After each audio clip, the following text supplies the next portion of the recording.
Donc on y va, je lance, j'appuie, donc ça lance automatiquement, hein. Bien, bonjour, donc je me présente, Didier Despons, je suis maître de conférence en géographie à l'université de Cergy-Pontoise. Mes domaines de recherche sont la géographie sociale et la géographie urbaine. Je travaille sur les stratégies résidentielles et mobilité résidentielle, à la fois sur les facteurs de la différenciation sociale des espaces, autre volet, sur l'impact social des politiques urbaines qui sont mises en œuvre. Par exemple, politique de rénovation urbaine. Qu'est-ce que j'entends par territoire, je dirais qu'un peu à l'origine, en tant que ma construction scientifique de géographe, il y a deux acceptions. La première qui vient de Lacoste, c'est-à-dire que le territoire, c'est le territoire en jeu, c'est le territoire de confrontation, donc avec une appropriation et une confrontation possible.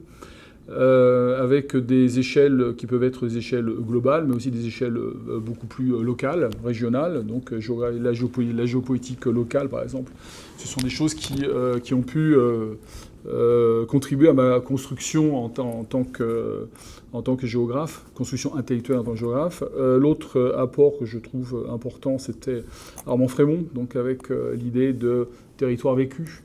La manière dont les individus appréhendent, donc en partant là, non pas des confrontations, mais la manière dont les individus appréhendent, se construisent par rapport à un territoire, se déplacent, vivent, etc., dans un territoire. Je dirais que par la suite, il y a probablement deux auteurs qui sont quand même des références importantes. D'un côté, Bourdieu, alors il n'est pas géographe, il est sociologue, mais par exemple, si je prends son ouvrage « La misère du monde », avec la partie sur les effets de lieu, où il décrit de manière assez pertinente, me semble-t-il, la manière dont les individus opèrent, jouent, différencient les territoires, et Jacques Lévy, avec son travail sur le capital spatial, donc la notion qui vient d'ailleurs en partie de Bourdieu, et donc qui a été utilisée par lui. Et donc c'est dans la manière dont les individus construisent, perçoivent et construisent. Autrement dit, ça peut être le territoire à la fois en jeu, et ça c'est une dimension que je conserve toujours dans mon approche, mais aussi le territoire vu par les individus et comment eux-mêmes se construisent une identité avec, et comme ils contribuent aussi par leurs actions à construire un territoire. Bon, alors maintenant, peut-être quelques mots sur les axes de recherche, parce que je ne suis pas spécialiste de l'ingénierie territoriale, a priori. Donc ici, il y a beaucoup de gens qui travaillent dans l'ingénierie territoriale. Alors pourquoi être ici ? Parce que nous sommes fréquemment, en tant que géographe, confrontés à des sollicitations diverses et variées d'acteurs locaux qui nous demandent à fournir des informations sur la manière dont leur territoire fonctionne, leur territoire évolue. Et donc, quelque part, ils nous perçoivent comme des spécialistes de la question, parce que nous disposons à la fois d'une réflexion sur la construction de l'objet territorial. On a la possibilité de mobiliser des informations et on a la possibilité de traiter des informations, qu'il s'agisse de traitements statistiques, de traitements cartographiques, de traitements sous SIG, etc. Et donc de contribuer par notre propre réflexion à appréhender ces questions-là. Bon, concrètement, je vais donner quelques exemples de types de sollicitations que l'on a pu avoir et auxquelles il faut répondre, puisque ce sont des contrats un peu de recherche. On a des mairies qui lancent des opérations de rénovation urbaine sur un territoire et qui nous demandent d'évaluer l'impact sur les populations des opérations qui ont été lancées. Ces populations, généralement, n'ont pas choisi les opérations de rénovation urbaine. C'est ce que je considère un peu comme des acteurs, entre guillemets, faibles. C'est-à-dire que l'opération a été enclenchée un peu, je dirais pas à leur insu, mais contre leur volonté. Et donc, les mairies souhaitent savoir quels sont les effets des opérations qui ont pu être lancées. Alors, parfois, c'est pour avoir un peu une photographie finale et dire tout s'est bien passé. Mais plus en rapport avec la perspective d'ingénierie territoriale, ça peut être aussi pour améliorer les dispositifs. C'est-à-dire pour dire, voilà, on a lancé une opération de rénovation urbaine et on a des temps courts. Qu'est-ce qui fonctionne bien, qu'est-ce qui fonctionne moins bien ?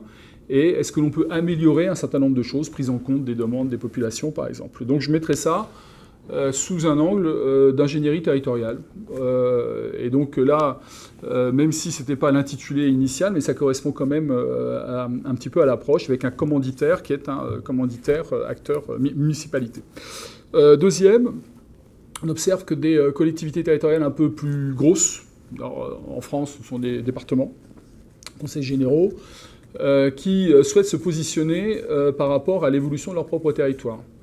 Et donc qui demandent, alors pareil, à des laboratoires de géographie, expliquez-nous comment on est en train d'évoluer, expliquez-nous quelles sont les dynamiques, les tensions qui existent sur notre territoire, et aussi qui cherchent des outils d'aide à la décision. Alors ça, c'est un problème que je considère comme assez important, c'est-à-dire est-ce que nous sommes en mesure aujourd'hui de donner des outils d'aide à la décision à ces acteurs locaux? Je considérais que plutôt non. On sait faire de la cinétique territoriale, c'est-à-dire de voir comment les territoires évoluent dans le temps, les uns par rapport aux autres.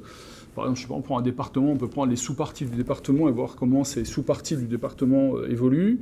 On peut être capable de dire pourquoi ça évolue de telle ou telle manière, de dégager des facteurs explicatifs. Mais quant à faire de l'aide à la décision, la prospective, là, me semble-t-il, il y a un manque à l'heure actuelle. Et je pense que l'ingénierie territoriale peut aider à répondre à ce déficit. Troisième, on observe que des acteurs entreprises, à l'heure actuelle, nous sollicitent pour dire, voilà, on souhaiterait, alors je pense par exemple une mutuelle qui s'appelait la Massif, qui nous avait sollicité, pour dire, voilà, on voudrait intervenir sur un territoire qui est le territoire du Mantois, donc c'est un territoire qui est plutôt paupérisé en région parisienne. On voudrait comprendre les besoins des populations, faites-nous un diagnostic territorial, faites-nous remonter les informations pour qu'on puisse adapter nos produits. Et le quatrième, qui est une association, alors, en l'occurrence sur Ville Aéroport, qui travaille sur les plateformes aéroportuaires et qui souhaite avoir monté des observatoires. Et donc des observatoires indépendants à la fois de l'État et indépendants des aéroports eux-mêmes pour disposer d'un outil d'évaluation de l'impact. Autrement dit, disposer d'une information entre guillemets objective et indépendante de différents opérateurs. Donc voilà un petit peu les questions auxquelles nous sommes confrontés. C'est-à-dire qu'à la fois en tant que géographe, on est intéressé aux dynamiques territoriales, à la transformation des territoires, et en tant que géographe, on est aussi sollicité par des acteurs qui souhaitent à ce qu'on fasse remonter un certain nombre d'informations. Alors maintenant, sur les conceptions théoriques, moi, je renvoie souvent un peu dans ce domaine-là, donc à la notion de cinétique territoriale. Donc c'est l'évolution différenciée des territoires, essayer d'expliquer pourquoi ils évoluent de manière différenciée. La notion d'identité, c'est quelque chose d'extrêmement complexe à construire, parce que c'est à élaborer. Parce que derrière la notion d'identité, il y a aussi souvent une notion marketing, c'est-à-dire on veut essayer de produire ou de diffuser quelque chose. Il y a la notion de capital territorial, c'est-à-dire les atouts, les avantages ou les inconvénients que l'on observe sur un territoire donné.